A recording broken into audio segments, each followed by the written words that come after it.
राजस्थान के एक छोटे लेकिन मशहूर कस्बे में गोपाल शर्मा नाम का एक सीधा साधा आदमी रहता था। उम्र लगभग 35 साल। गोपाल अपने पिता की पुरानी डेयरी संभालता था। उसकी डेयरी का मक्खन पूरे इलाके में मशहूर था, शुद्ध, खुशबूदार और बिल्कुल देसी तरीके से बना हुआ। लेकिन समय बदल रहा था। कस्बे में एक नया कैफे खुला, अर्बन बाइट्स। वहां विदेशी सैंडविच, पास्ता और कॉफी मिलने लगी। धीरे धीरे लोग गोपाल की दुकान छोड़कर उस कैफे में जाने लगे। एक दिन गोपाल ने देखा कि उसकी दुकान पर पूरे दिन में सिर्फ 3 ग्राहक आए। वो उदास होकर बोला, लगता है अब लोगों को देसी स्वाद पसंद ही नहीं रहा।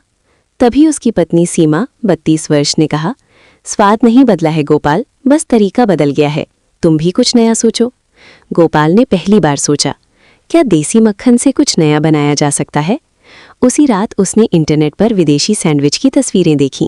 अचानक उसके मन में एक विचार आया, अगर विदेशी सैंडविच में देसी मक्खन का स्वाद जोड़ दिया जाए तो? अगले दिन उसने प्रयोग शुरू किया। ताज़ा मक्खन, हरी चटनी, भुना पनीर और मल्टीग्रेन ब्रेड लेकर उसने अपना पहला देसी विदेशी सैंडविच बनाया। पहला बाइट लेते ही उसकी आंखें चमक उठीं। ये तो कमाल हो गया। लेकिन असली परीक्षा अभी बाकी थी। क्या लोग इसे पसंद करेंगे? अगली सुबह गोपाल बहुत उत्साहित था। उसने दुकान को थोड़ा नया रूप दिया। पुराने लकड़ी के काउंटर को साफ किया, एक छोटा सा बोर्ड लगाया, आज का स्पेशल देसी मक्खन विदेशी सैंडविच। शुरुआत में लोग सिर्फ बोर्ड पढ़कर आगे निकल जाते। कुछ लोग हंस भी रहे थे। अरे, गोपाल भी अब विदेशी बनने चला है, एक ग्राहक मजाक करते हुए बोला। गोपाल मुस्कुराया, लेकिन अंदर से थोड़ा घबरा गया। करीब दोपहर में कस्बे के बैंक में काम करने वाले राहुल मेहता, 28 वर्ष, वहां आए। उन्होंने नया बोर्ड देखा और जिज्ञासा से पूछा, क्या खास है इसमें? गोपाल ने आत्मविश्वास से कहा, विदेशी स्टाइल, लेकिन स्वाद पूरी तरह देसी। राहुल ने सैंडविच ऑर्डर किया। गोपाल ने ताज़ा मक्खन लगाया, हल्का सा मसाला छिड़का और सैंडविच टोस्ट करके प्लेट में रखा। जैसे ही राहुल ने पहला बाइट लिया, वो कुछ सेकंड चुप रहे। गोपाल की धड़कन तेज हो गई। फिर राहुल बोले, स्वाद तो अच्छा है, लेकिन थोड़ा भारी लग रहा है। गोपाल का चेहरा उतर गया। दिन खत्म हुआ। कुल 5 सैंडविच बिके, लेकिन 3 लोगों ने कहा कि स्वाद अच्छा है, पर थोड़ा ज्यादा मक्खन है। उस रात गोपाल चुप बैठा था। सीमा ने पूछा, क्या हुआ? गोपाल बोला, लगता है मेरा आइडिया गलत था। सीमा मुस्कुराई और बोली, गलत नहीं, अधूरा है। लोग बदलते स्वाद चाहते हैं, पर संतुलन भी। गोपाल को बात समझ आ गई। उसे एहसास हुआ, सिर्फ देसी या सिर्फ विदेशी नहीं, सही संतुलन ही सफलता है। अगले दिन उसने रेसिपी बदलने का फैसला किया, लेकिन उसे नहीं पता था कि अगली सुबह उसकी जिंदगी बदलने वाली है। अगली सुबह गोपाल ने नई ऊर्जा के साथ काम शुरू किया। इस बार उसने मक्खन की मात्रा कम की, सब्जियों को हल्का ग्रिल किया और सैंडविच में देसी मसालों का संतुलित स्वाद रखा। उसने मन ही मन कहा, आज आखिरी कोशिश है, अगर नहीं चला तो कुछ और सोचना पड़ेगा। दोपहर के समय एक युवती नेहा वर्मा, 26 वर्ष, जो शहर से अपने घर आई थी, दुकान पर रुकी। उसने नया बोर्ड देखा और उत्सुकता से सैंडविच ऑर्डर किया। जैसे ही उसने पहला बाइट लिया, उसकी आंखें चमक उठीं। वाह, ये तो अलग ही स्वाद है। गोपाल के चेहरे पर उम्मीद लौट आई। नेहा ने तुरंत अपने मोबाइल से सैंडविच की फोटो खींची और सोशल मीडिया पर पोस्ट कर दी। स्मॉल टाउन सरप्राइज, देसी बटर मीट्स फॉरेन सैंडविच।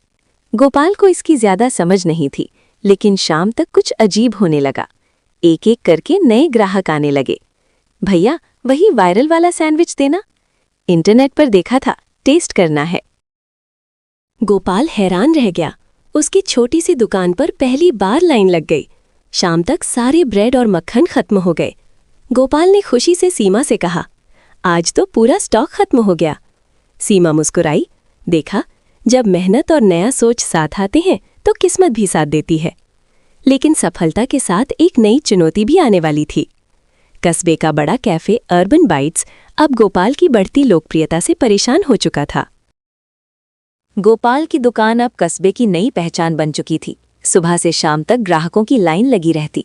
लोग दूर दूर से सिर्फ उसका देसी मक्खन विदेशी सैंडविच खाने आने लगे। लेकिन इस सफलता से कोई खुश नहीं था, खासकर अर्बन बाइट्स कैफे का मालिक विक्रम कपूर, 40 वर्ष। विक्रम ने अपने मैनेजर से कहा, एक छोटी डेयरी वाला हमारे ग्राहकों को कैसे ले जा सकता है? कुछ करना पड़ेगा। अगले ही हफ्ते अर्बन बाइट्स में नया ऑफर शुरू हुआ, स्पेशल बटर सैंडविच आधी कीमत में। कस्बे में चर्चा फैल गई। कई लोग सस्ते ऑफर की वजह से वहां जाने लगे। गोपाल की दुकान पर भीड़ थोड़ी कम हो गई। गोपाल परेशान हो गया। मैं इतनी कम कीमत में कैसे बेच सकता हूं? मेरा मक्खन तो शुद्ध और महंगा पड़ता है। सीमा ने शांत होकर कहा, हर लड़ाई कीमत से नहीं जीती जाती, कुछ लड़ाइयां भरोसे से जीतते हैं। गोपाल ने सोचा और एक फैसला लिया। अगले दिन उसने दुकान के बाहर नया बोर्ड लगाया, घर का बना शुद्ध देसी मक्खन, बिना मिलावट, बिना समझौता। साथ ही उसने ग्राहकों को मक्खन बनाने की पूरी प्रक्रिया दिखानी शुरू कर दी। लोग खुद देखने लगे कि मक्खन कैसे तैयार होता है। धीरे धीरे लोगों को फर्क समझ आने लगा। एक ग्राहक बोला, सस्ता तो कहीं भी मिल जाएगा, लेकिन असली स्वाद यहाँ है। कुछ ही दिनों में ग्राहक फिर वापस आने लगे। विक्रम को समझ आ गया कि सिर्फ ऑफर से भरोसा नहीं खरीदा जा सकता। लेकिन उसने हार नहीं मानी। अब वो गोपाल को एक ऐसा प्रस्ताव देने वाला था जो उसकी जिंदगी की सबसे कठिन परीक्षा बन जाएगा। एक शाम गोपाल दुकान बंद करने ही वाला था कि एक बड़ी कार उसके सामने आकर रुकी। उसमें से अर्बन बाइट्स का मालिक विक्रम कपूर उतरा। गोपाल थोड़ा हैरान हुआ। विक्रम मुस्कुराते हुए बोला, गोपाल जी, आपका सैंडविच पूरे इलाके में मशहूर हो गया है। मैं आपसे एक बिजनेस डील करने आया हूँ। दोनों अंदर बैठ गए। विक्रम ने कहा, आप अपनी रेसिपी मुझे दे दीजिए, हम इसे बड़े शहरों में बेचेंगे। बदले में आपको अच्छी रकम और हमारी कंपनी में पार्टनरशिप मिलेगी। कुछ पल के लिए गोपाल चुप हो गया। इतनी बड़ी रकम उसने जिंदगी में कभी नहीं देखी थी। उसके मन में सवाल चलने लगे, क्या यही सफलता है? क्या अपनी पहचान बेच देना सही होगा? रात को उसने सीमा से बात की। सीमा ने धीरे से कहा, पैसा जरूरी है, लेकिन पहचान उससे भी ज्यादा जरूरी होती है। तुमने ये स्वाद मेहनत और ईमानदारी से बनाया है। अगले दिन गोपाल ने विक्रम को जवाब दिया, मैं साथ काम करना चाहता हूं, लेकिन अपनी शर्तों पर। रेसिपी नहीं बेचूंगा, अगर काम होगा तो शुद्धता और गुणवत्ता के साथ।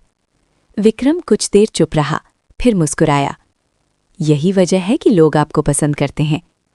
कुछ महीनों बाद गोपाल और अर्बन बाइट्स ने मिलकर नया ब्रांड शुरू किया, देसी बटर सैंडविच को। अब गोपाल का देसी मक्खन बड़े शहरों तक पहुंचने लगा, लेकिन उसका स्वाद और ईमानदारी वही रही।